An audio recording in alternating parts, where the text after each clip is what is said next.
নৌকা ঘাটে ভিড়াতেই ভেসে আসে কান্নার শব্দ। কে যেন কাছে নৌকার পাটা তলে মেয়েটির দিকে বেনি করা চুল, বেনি লাল আর সবুজ ফিতে দূর থেকে বেনি শেষ প্রান্তটায় ঠোঁটে লিপস্টিক নেই, ঠোঁটের উপর মস্ত বড় নাকের উপর মস্ত বড় নাকফুলটাকে মনে হয় মেয়েটির আগ্নেয়গিরি জ্বালা পানি কপাল মেয়েটির কাছে পিঠে ঝুলানি স্কুল ব্যাগটি শক্ত করে ধরে পিঠে ঝুলানি স্কুল বলে ওঠে আমি যাব না। মেয়েটি চিৎকার করে বলে ওঠে আমি যাব না। পাশুতে উত্তর করে শ্বশুর বাড়িতে। ঠিক এভাবে বাসন্তীদের জীবনের বসন্তগুলো মুছে যায়। ঠিক এভাবে আমরা এমন জীবনের বসন্তগুলো মুছে যায়।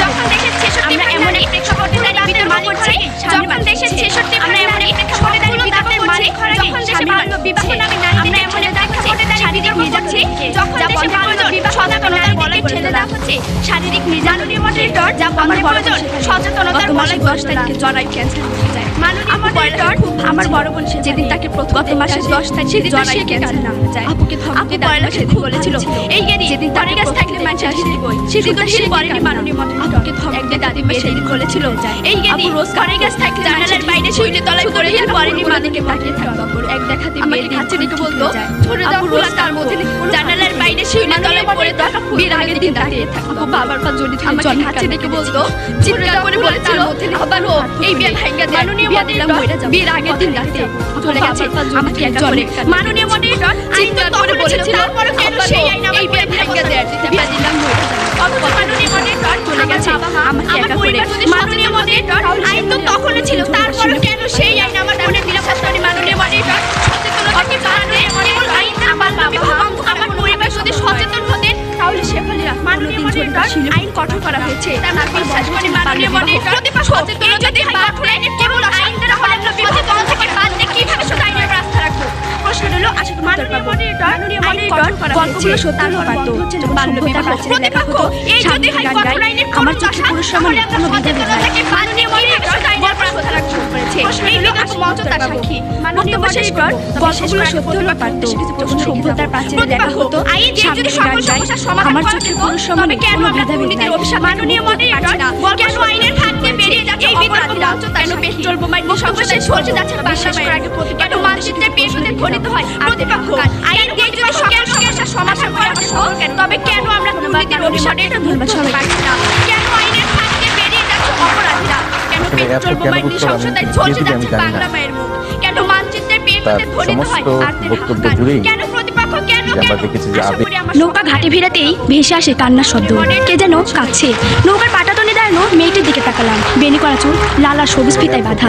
দূর থেকে বেনির শেষ প্রান্তটা পতাকার মতো মনে হয়। ঠোঁটে লিপস্টিক নেই, নাকের উপর মস্ত বড় নাকফুলটাকে মনে হয় আগ্নেয়গিরির জ্বালা মুখ। মেয়েটির কাজল ধোয়া চোখের পানি কপাল গড়িয়ে ঝরে পড়ে। পিঠে ঝুলানি স্কুল ব্যাগটি শক্ত করে ধরে মেয়েটি চিৎকার করে বলে ওঠে আমি যাব না।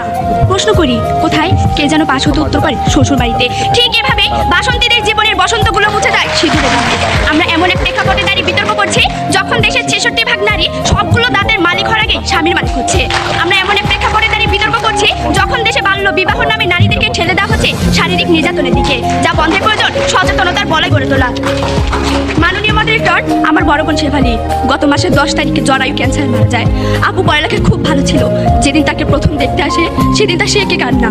আপুকে ধমকে দাদিমা সেদিন বলেছিল এই গেদি ঘরের গাছ থাকলে মানুষের ঢিল দিবই। শুধু ঢিল পড়েনি মাননীয় মডারেটর, এক দেখাতে বিয়ে দিনক্ষণ ঠিক হয়ে যায়। আপু রোজ কাঁদতো, জানালার বাইরে শিউলি তলায় পড়ে থাকা ফুলগুলোর দিকে তাকিয়ে থাকতো। আপু আমাকে কাছে দিকে বলতো ফুল আর তার মধ্যে নাকি কোনো পার্থক্য নেই। মাননীয় মডারেটর বিয়ের আগের দিন রাতে আপু বাবার পা জড়িয়ে ধরে জন্মের কান্না কেঁদেছিল।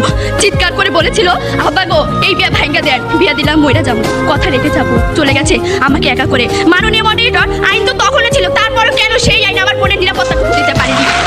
অথচ মাননীয় মডারেটর আমার বাবা মা আমার পরিবার যদি সচেতন হতেন তাহলে শেফালিরা কোনোদিন ঝড়িদার শিলে পড়তে পারতো না। তাই আমরা বিশ্বাস করি মাননীয় মডারেটর সচেতনতাকে বাদ দিয়ে কেবল আইন দ্বারা বাল্য বিবাহ বন্ধ করা কোনোভাবেই সম্ভব নয়। মাননীয় মডারেটর আইন কঠোর করা হয়েছে তারপর বন্ধ হচ্ছে না বাল্য বিবাহ। প্রতিপক্ষ এই যদি হয় কঠোর আইনের করুণ দশা তাহলে আমরা সচেতনতাকে বাদ দিয়ে কিভাবে শুধু আইনের উপর আস্থা রাখবো? প্রশ্ন হলো আশা করি উত্তর পাবো। মাননীয় মডারেটর গল্পগুলো সত্য হলেও পারতো যখন সভ্যতার প্রাচীরে লেখা হতো সাম্যের গান গাই আমার চোখে পুরুষ সমনীর কোনো ভেদাভেদ নাই। মাননীয় মডারেটর গল্প সত্যি হতে শুরু করেছে। এই বিতর্ক মঞ্চ তার সাক্ষী। বক্তব্য শেষ করবো, তবে শেষ করার আগে প্রতিপক্ষের উদ্দেশ্যে কিছু প্রশ্ন রেখে যাবো।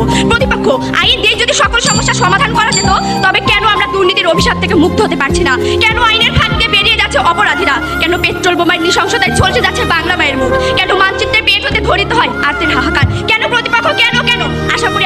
কেন উত্তর পাবো। ধন্যবাদ মাননীয় মডারেটর, ধন্যবাদ সবাইকে। এত কেন উত্তর আমি কে দিবে আমি জানি না। তার সমস্ত বক্তব্য জুড়েই যে আমরা দেখেছি যে আবেগ এবং আমাদের সমাজের যে করুণ চিত্র এবং অসহায় বাবা মায়ের কথা তুলে ধরল, সেটি নিশ্চয়ই এই সমাজে রাষ্ট্র যদি অনুষ্ঠান দেখে থাকে তারা তাদের বিবেচনায় আনবেন এবং তারা অবশ্যই এই বাল্য বিবাহ প্রতিরোধ করে আজকের আমাদের যে কন্যা শিশু আমাদের দ্বিতীয় বক্তা রাজশাহী বিভাগ থেকে আগত তার বক্তব্য দিল, সেই কান্না থামানোর চেষ্টা করব। আমরা আজকে প্রতিজ্ঞাবদ্ধ অনুষ্ঠানের মধ্যে দিয়ে ব্যাখ্যা রায় দিত যে আমরা বাল্য বিবাহ যেখানে দেখবো সেখানে প্রতিরোধ করার চেষ্টা